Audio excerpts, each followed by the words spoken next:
नमस्कार। आप सभी का एक बार फिर से स्वागत है हमारे वास्तु सफर चैनल में। आप सभी को शारदीय नवरात्रों की हार्दिक शुभकामनाएं।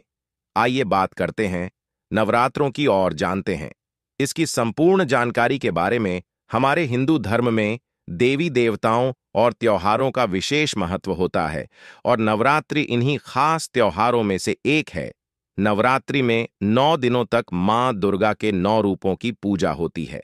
नवरात्रि साल में 4 बार आती है और इनमें सबसे ज्यादा महत्व शारदीय नवरात्र का है, जो अश्विन माह के शुक्ल पक्ष की प्रतिपदा तिथि से शुरू होता है।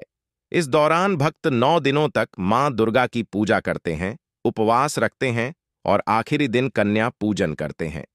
हिंदू पंचांग के अनुसार शारदीय नवरात्रि का त्योहार हर साल अश्विन माह के शुक्ल पक्ष की प्रतिपदा तिथि को मनाया जाता है। शारदीय नवरात्र के 10वें दिन दशहरा मनाया जाता है। इस साल शारदीय नवरात्र 3 अक्टूबर से 12 अक्टूबर 2024 तक मनाए जाएंगे। शारदीय नवरात्र में कलश की स्थापना करना सबसे महत्वपूर्ण अनुष्ठानों में से एक होता है। घट स्थापना नवरात्रों की शुरुआत का प्रतीक है। यह अनुष्ठान प्रतिपदा अर्थात नवरात्र के शुरुआती दिन पर किया जाता है। साल 2024 में कलश स्थापना का मुहूर्त सुबह 6:15 से लेकर सुबह 7 बजे तक है। 7:22 तक है। दूसरा मुहूर्त दिन में 11:46 से लेकर दोपहर 12:43 तक है। इस बार नवरात्रि कलश स्थापना के लिए 2 शुभ समय हैं। आप अपनी सुविधा के अनुसार इनमें से किसी भी समय घट स्थापना कर सकते हैं। चलिए, मैं आपको यह भी बताती हूं कि नवरात्र में जग क्यों बोए जाते हैं। एक बार जब धरती पर दैत्य का अत्याचार बढ़ गया, तब मां दुर्गा ने उनका संहार करके मानव जाति की रक्षा की। कहा जाता है कि देवी दुर्गा और दैत्यों के संघर्ष के दौरान धरती लोक पर अकाल पैदा हो गया। चारों तरफ सूखा ही सूखा था। देवी मां के दैत्यों के संहार के बाद जब धरती फिर से हरी भरी हुई, तब सबसे पहले जो ही उगे थे। इसलिए जो को समृद्धि और उर्वरता का प्रतीक माना जाता है। दूसरी मान्यता यह भी है कि जब ब्रह्मा जी ने इस सृष्टि की रचना की, तो सबसे पहले जो फसल विकसित हुई वह जौ थी। कहते हैं कि नवरात्रि के पहले दिन घट स्थापना के समय जौ की पूजा सबसे पहले की जाती है। नवरात्रि में जौ बोने की परंपरा धरती पर संपन्नता का संदेश है। आइए अब बात करते हैं कि नवरात्रि में पूजा और कलश की स्थापना कैसे करें। सबसे पहले सुबह उठकर ब्रह्म मुहूर्त में स्नान कर कर साफ वस्त्र पहने, पूरे घर घर को शुद्ध करके मुख्य द्वार की चौखट पर आम के पत्तों का तोरण लगाएं। पूजा के स्थान को साफ कर कर गंगा जल से उसे पवित्र कर लें। अब वहां एक चौकी लगाएं और माता की प्रतिमा को स्थापित करें। मां दुर्गा और गणेश जी का नाम ले। इसके बाद उत्तर या उत्तर पूर्व दिशा में कलश की स्थापना करें। कलश स्थापना के लिए सबसे पहले एक मिट्टी के बर्तन में जौ के बीज बोए, फिर एक तांबे के कलश में पानी भरे और गंगा जल भी डालें। कलश पर कलावा बांधे और आम के पत्तों के साथ उसे सजाएं। इसके बाद उसमें दूब, अक्षत और सुपारी भी डालें। उस कलश पर एक मौली बांधकर चुनरी के साथ एक नारियल रख दें। सामग्री का उपयोग करते हुए पूरे विधि विधान से मां दुर्गा का पूजन करें। दुर्गा सप्तशती का पाठ भी करें और अंत में मां दुर्गा की आरती करें और प्रसाद बांटें। अब मैं आपको बताती हूं नवरात्रि की पूजा सामग्री। पूजा सामग्री के रूप में कुमकुम फूल देवी की मूर्ति या तस्वीर, जल से भरा हुआ कलश, मिट्टी का बर्तन, जौ, लाल चुनरी, लाल वस्त्र, मौली नारियल, साफ चावल, पान, सुपारी, लौंग, इलायची, बताशे या मिश्री कपूर, श्रृंगार का सामान, घी का दीपक, धूप, फल और मिठाई और कलावा शामिल करें। शारदीय नवरात्र में देवी के 9 अलग रूपों की पूजा होती है। पहले दिन मां शैलपुत्री की, दूसरे दिन मां ब्रह्मचारिणी की, तीसरे दिन मां चंद्रघंटा, चौथे दिन मां कुष्मांडा, पांचवें दिन मां स्कंद माता, छठे दिन मां कात्यायनी, सातवें दिन मां कालरात्रि और आठवें दिन मां महागौरी, नौवें दिन मां सिद्धिदात्री की उपासना की जाती है। शारदीय नवरात्र मां दुर्गा द्वारा राक्षस महिषासुर का वध और भगवान राम की रावण पर विजय के रूप में मनाई जाती है। अब मैं आपको बताता हूं कि किस दिन कौन से रंग के वस्त्र पहने। शारदीय नवरात्र में पहले दिन आपको नारंगी कपड़े पहनने चाहिए। नारंगी रंग पहनकर पूजा करने से आपको सकारात्मक महसूस होगा। दूसरे दिन सफेद रंग के वस्त्र धारण करें, यह आपको आत्मशांति और बेहतर महसूस कराने में सहयोग करेगा। नवरात्र के तीसरे दिन लाल रंग को दिनचर्या में जरूर शामिल करें। चौथे दिन गहरा नीला रंग सबसे शुभ रहेगा। नीला रंग समृद्धि और शांति लाता है। इस रंग के वस्त्र पहनें और माता का ध्यान करें। पांचवें दिन पीले रंग के कपड़े पहनना आपके लिए सकारात्मकता लाएगा। पीला रंग मन को खुशी देने वाला है और ऐसा करने से आपका दिन अच्छा बना रहेगा। नवरात्रि के छठे दिन आप हरा रंग पहनें। हरा रंग प्रकृति से जुड़ा है। यह सभी चीजों को फलदायी और शांतिपूर्ण और स्थिर होने का संकेत देता है। सातवें दिन आप सिलेटी रंग पहनें, यह आपकी सोच को संतुलित करने में मदद करेगा। आठवें दिन आप बैंगनी रंग का उपयोग करें, इससे आपको समृद्धि और सफलता प्राप्त होगी। नौवें दिन मोर वाला हरा रंग पहने। हरे रंग और नीले रंग से यह मिलकर बनता है।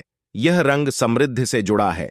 शारदीय नवरात्र के दौरान आप पूरी श्रद्धा और नियमों का पालन करेंगे तो मां दुर्गा का आशीर्वाद आपको जरूर प्राप्त होगा।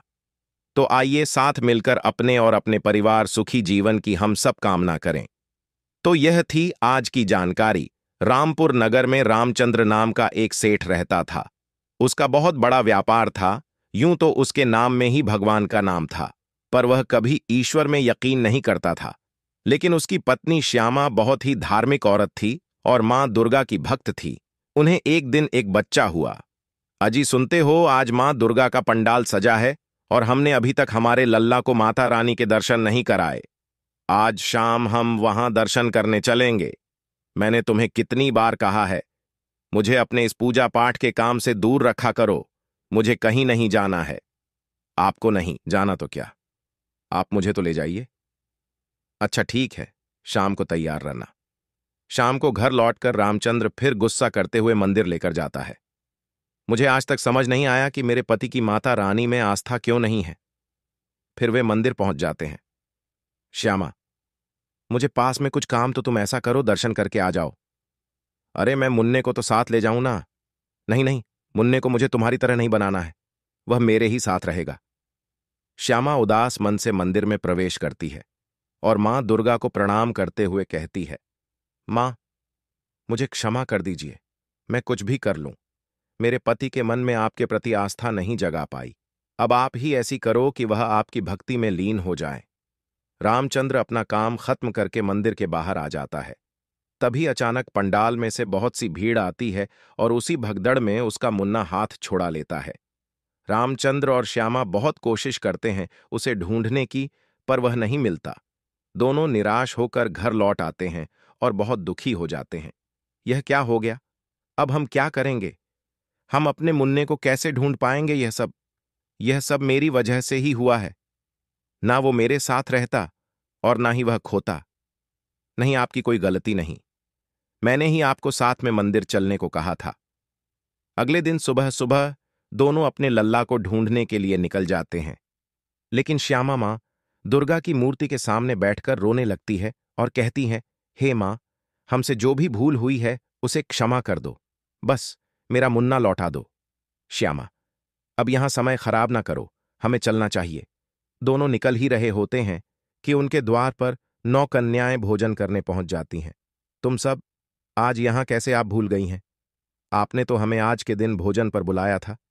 श्यामा को याद आता है कि आज दुर्गा नवमी है और वह इस दिन कन्याओं को भोजन कराती है, लेकिन आज यह संभव नहीं है।